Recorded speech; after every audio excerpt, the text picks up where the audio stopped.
18h à Paris, 16h, temps universel. Merci d'écouter RFI. Le journal en français facile. Mathis Limano. Bonjour et bienvenue à tous. À la une de ce jeudi 23 avril, scène de chaos à la Cour suprême israélienne ce matin.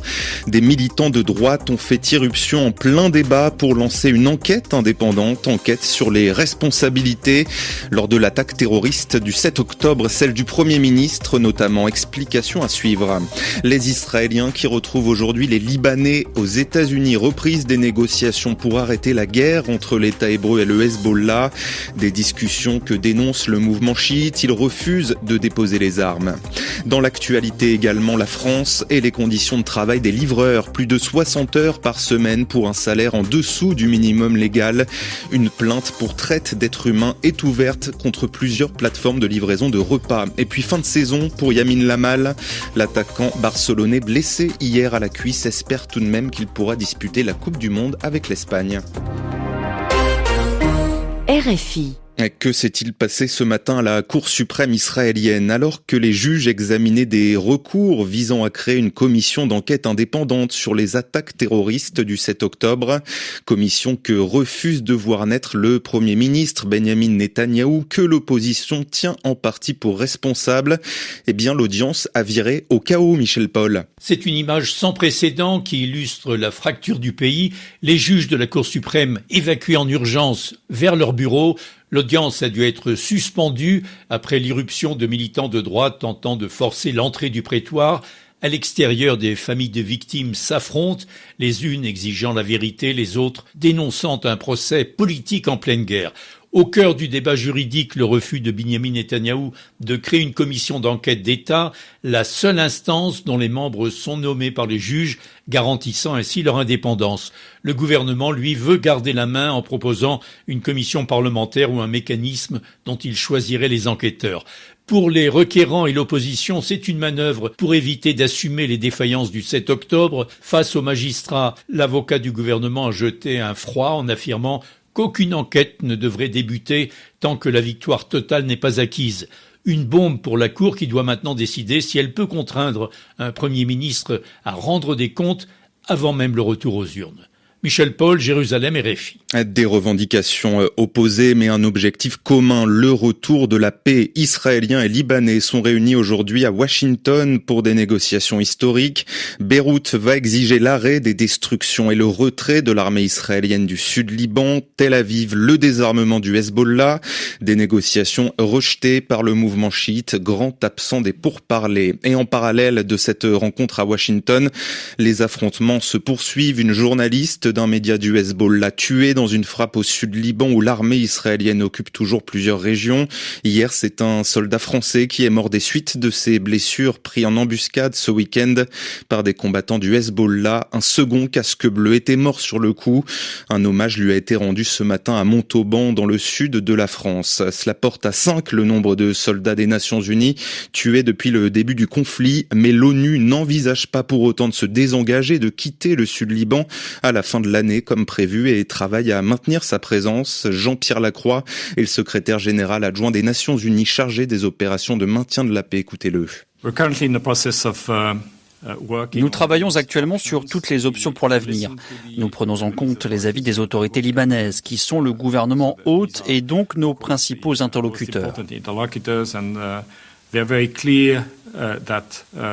Elles ont clairement exprimé leur souhait de maintenir une présence onusienne, pas nécessairement identique à celle de la FINUL. Elles ont fait part de leur intérêt à ce sujet, notamment en matière de suivi, de communication d'informations, d'observation, de résolution des conflits et de liaison.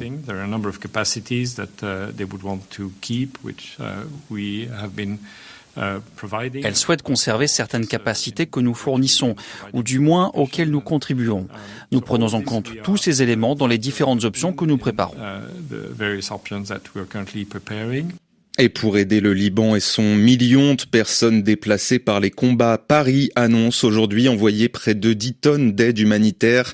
Par ailleurs, en Cisjordanie occupée, l'autorité palestinienne rapporte la mort d'un adolescent sous le feu israélien.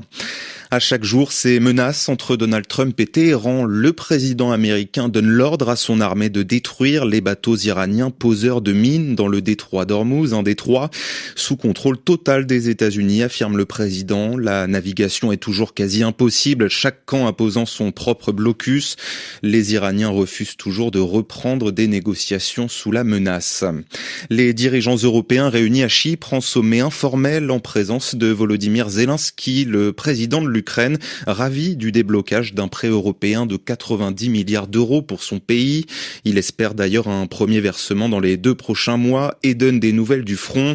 Jamais depuis l'été dernier, la situation n'a été aussi stable, affirme Volodymyr Zelensky. Et puis, Rodrigo Duterte sera bien jugé devant la Cour pénale internationale. Les juges de la CPI maintiennent leur poursuite contre l'ancien président des Philippines pour crimes contre l'humanité. Au pouvoir entre 2016 et 2022, Rodrigo Duterte avait mené une guerre contre la drogue censée éradiquer, faire disparaître le trafic de drogue, faisant des milliers de victimes sans procès, dont de nombreux innocents.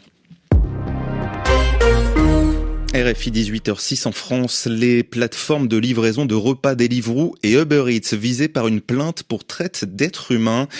4 associations de livreurs dénoncent des conditions de travail indignes et des revenus de survie des travailleurs en grande majorité immigrés. Baptiste Coulon. 63 heures de travail par semaine, un salaire moyen de 1 000 € net par mois et une hyperdépendance à l'algorithme de ces plateformes. Conclusion d'un rapport de Médecins du Monde publié fin mars sur lesquels ces 4 associations se sont en partie appuyées pour déposer la plainte. Circe Liénard coordonne la Maison des coursiers de Paris. On voit que ça a des conséquences sur la santé, la vie des travailleurs, et les plateformes en profitent pour les mettre dans des conditions de précarité assez extrêmes et qui malheureusement des fois vont jusqu'à des accidents qui peuvent être très graves. Pour renforcer leur plainte, ces 4 associations ont recueilli témoignages et documents. 200 livreurs interrogés depuis plus de 2 ans. Thibault Laforcade est leur avocat. On a essayé de documenter au maximum ces éléments en disant au service d'enquête, on a fait notre part du boulot, maintenant ouvrez une enquête sérieuse. S'il a décidé de saisir la justice, c'est parce que les autres leviers n'ont pas fonctionné. Il y a plusieurs canaux qui ont été utilisés, évidemment le canal politique, le canal scientifique. Il ne fonctionne pas simplement parce que